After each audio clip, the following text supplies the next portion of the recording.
Welcome back to my YouTube channel.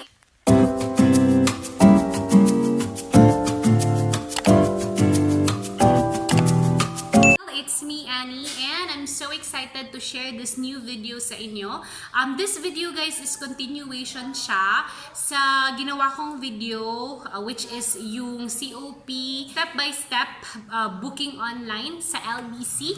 So, don't worry, I'll put the link sa description box para ma-check nyo yun bago nyo to i-watch. So, ito yung video kung paano ba mag-book online for riders pick-up. Kasi marami akong na-receive na comment na need daw nila ng step-by-step video kung paano mag-book online and for riders pick-up. So, kasi yung ginawa kong video before is yung branch na pagpapadala and branch pickup. So for today's vlog is step-by-step natin or isi-share ko sa inyo yung step-by-step process kung paano mag-book online. Anything else, guys, if hindi ka pa nakasubscribe sa channel ko, don't forget to subscribe and click the notification bell para updated ka if may bago akong videos kagaya nito.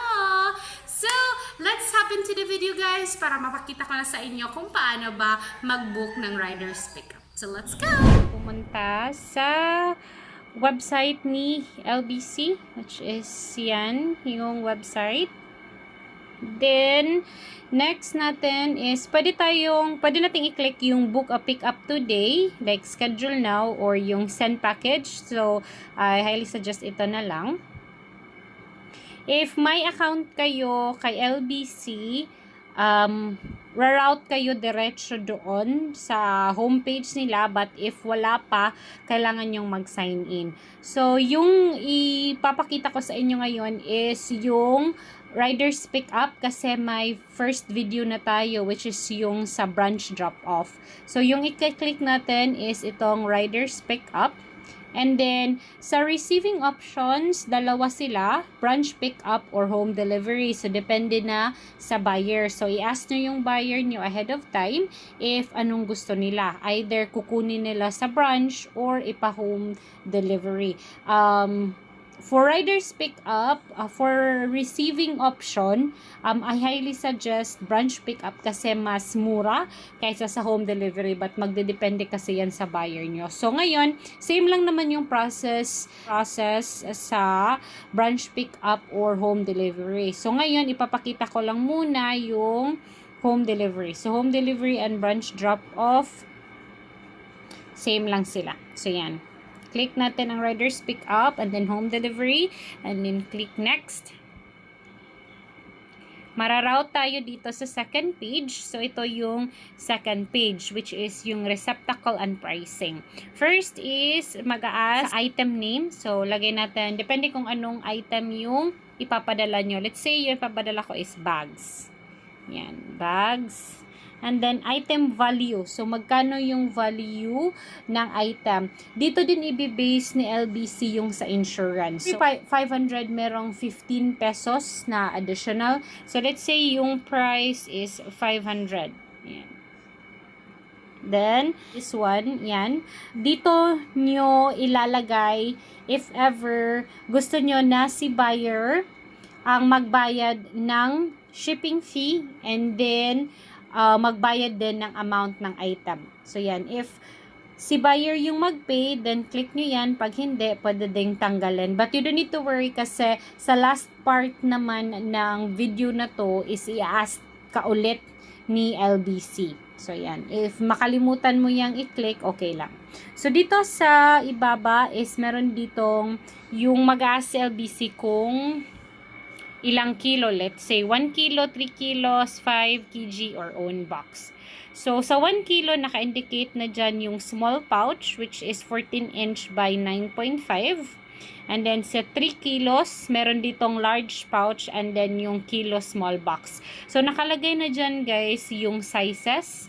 I highly suggest, i-measure nyo muna yung item para malaman nyo kung anong pouch or box yung ito-choose nyo. And dito sa 5 kilos, yan. And then own box. So, ganyan siya. So, i-enter mo din yung parcels information. So, let's say yung item natin is 3 kilos and then kasya siya sa large pouch. So, yan, i-click mo. Meron na dyang prices, guys, but sa last part is ipapakita yung total amount. So, wag kayong problema dyan. And then, next is kailangan nating mag-select ng schedule. So, pick a date. So, yung date, guys, is yung araw na ipipick up ni rider yung parcel mo. So, let's say tomorrow, Friday. Yan. Next naman, after nyong napili yung schedule, is dito na tayo sa receiver and sender's details. So, first is, kailangan nating ilagay dito sa pickup address. Yan. If meron ka ng default, guys, lalabas dyan. But, if bago yung address na ilalagay nyo, click nyo lang tong enter new address. Yan. Kailangan mong maglagay ng label. So, pwede mong ilagay yung name ng page nyo, yung name ng FB account mo. So, sa akin is Anpreneur. Yan. And then, may default na kasi ako, guys, kasi nakasign in ako sa account ko dito sa LBC. So, meron na dyang sender's details, first name, last name, and phone number ni seller. And then, kailangan ko lang ilagay yung address ko. Kasi yung pinili ko kanina is new address. Hindi ko ginamit yung default. So, floor unit number. If wala kang floor or unit number, I highly suggest ilagay mo yung landmark. So, yan. Lagay ko yung landmark.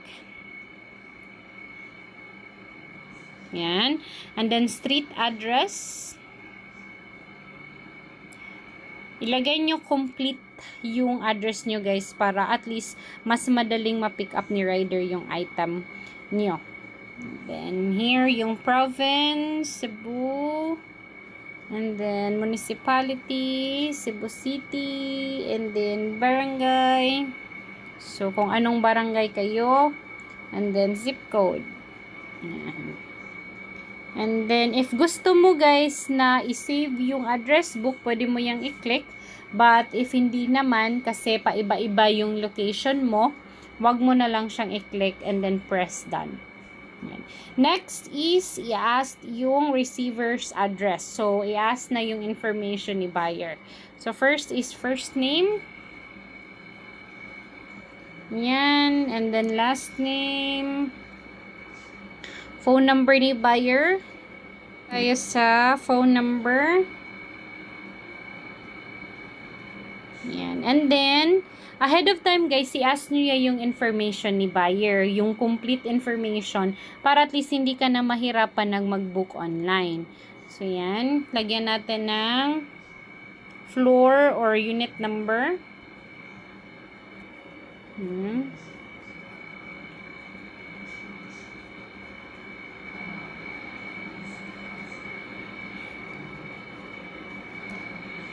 Example lang to, guys, ha. Yan, para mapakita ko sa inyo.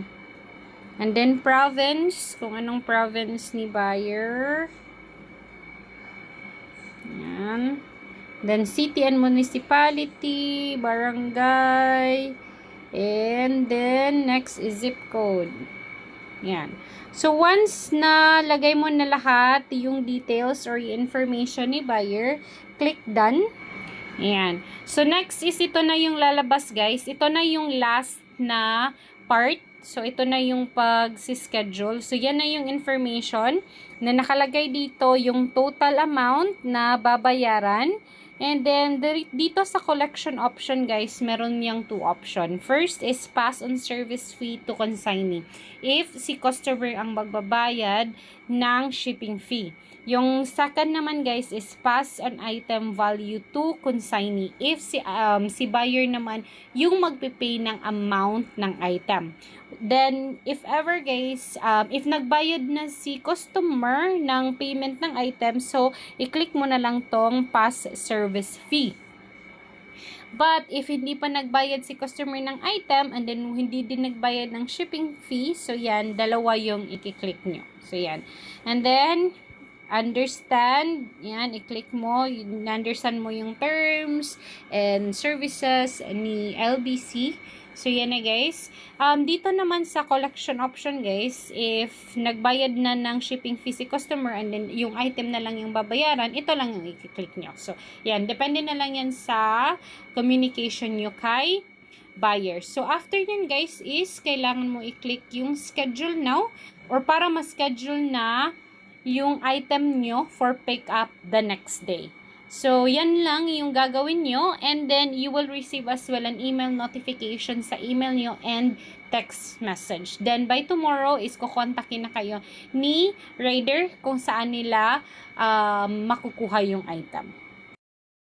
So, yun na guys, yung process kung paano mag-book online for riders pick-up. I hope na makatulong tong video na to guys. Don't forget as well to like this video, comment down below if may mga questions pa kayo para at least masagot ko or makagawa ako ng other video.